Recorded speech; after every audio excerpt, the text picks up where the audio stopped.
What do you buy if you've got 25 grand for a new car and you really want an SUV? Ford reckons you should go for an EcoSport. It's a small SUV with competitors like the Honda HR-V, Mazda CX-3 and the Nissan CarsGuide. I'm driving the Trend, which is the middle of the range. It's a 5-seater. Let's see how it did on my week of family driving.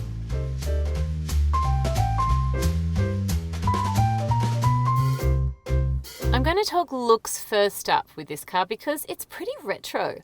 The tyre on the back is old school cool, but I kind of feel like I'm in a car made of Duplo.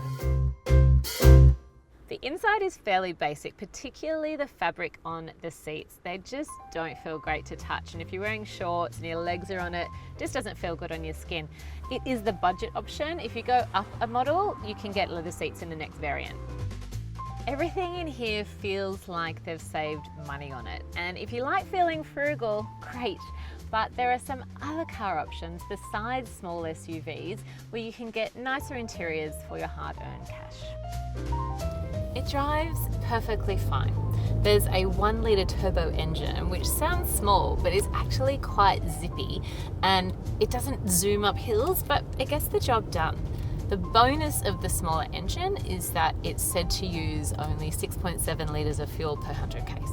It's got responsive steering, so is really nimble, plus it's easy to park with a reverse parking camera and rear parking sensors, plus it's got a really small turning circle of 10.6, which is on par to other cars in its class.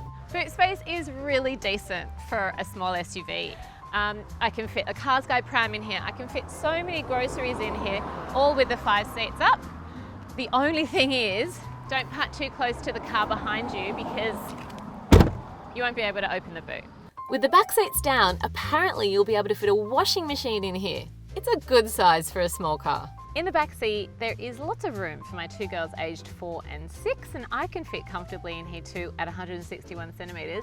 However, I would question whether you could fit a 3rd car seat in because it's pretty squishy. The armrest pops down and there are 2 cup holders for back passengers, 2 cup holders for front passengers and a bottle holder in each door. The centre storage bin isn't big, but it's deep. There are no air vents in the back, and that's standard across small SUVs. So you won't find air vents in a CX-3 or an HR-V or a CarsGuide. But this car actually feels a bit bigger on the inside than any of those cars, so I think it might need some. There's an 8-inch multimedia screen in the EcoSport Trend, and it's got Apple CarPlay and Android Auto. So you basically just plug in your phone and you're instantly connected. It's so great for anyone who's not techie. All of your main apps on your phone are here. They quite like plain old knobs for the air conditioning. Sometimes simple is best. Complex doesn't always necessarily mean better. The front is good to sit in. There's loads of leg and headroom, but I found the driver's seat really difficult to adjust manually. It's got 7 airbags with side curtain airbags that extend all the way to the back row, but it's missing newest safety technology like auto emergency braking, lane departure warnings, and blind spot monitoring.